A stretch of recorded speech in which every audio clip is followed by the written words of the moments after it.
పూర్తి స్ట్రాటజీ ఏమన్నా ఉందంటారా సార్? ఇప్పుడు భారతీ సిమెంట్స్ అండ్ రామ్కో సిమెంట్స్కి లీగల్ నోటీసులు వచ్చాయి. బహుశా ఇందులో రాజకీయ వ్యూహమా కుట్ర అని అంటే రేపటి రోజున ఆ నోటీసులు ఫలితంగా వీళ్ళు సాటిస్ఫాక్టరీ ఎక్స్ప్లెనేషను రిప్లై ఇవ్వకపోతే తదనుగుణంగా యాజ్ డీమ్డ్ ఫిట్ ఒక డెసిషన్ కనుక యాక్షన్ తీసుకుంటే చర్య, అప్పుడు నేను అప్పుడే చెప్పా కదా కంపెనీలను ఎల్లగొడుతున్నారని, అందుకే నోటీసులు ఇచ్చారు అని ఆ టైంలో ఇట్లా అడ్డు పెట్టుకోవటానికి వ్యూహాత్మకంగా ఈ రెండు కంపెనీలు పేర్లు తీసుకొచ్చి ఉండవచ్చు.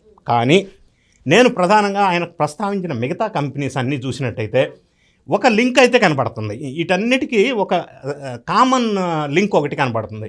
ఇవన్నీ కూడా జగన్ రెడ్డి గారికి సంబంధించిన కనెక్టివిటీ ఉన్నటువంటి కంపెనీలు ఆయన ప్రస్తావించింది.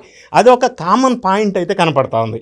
అయినప్పటికీ హవెవర్ వీళ్ళంతా కూడా ఇప్పుడు ఎక్స్పాన్షన్కి వెళ్తున్నాము అని ఎన్డీఏ ప్రభుత్వం వచ్చిన తర్వాత ముందుకు వెళ్తుంటే కంపెనీలు ఆంధ్రప్రదేశ్ నుంచి వెళ్ళిపోతున్నాయి అని ఎలా అనగలరు?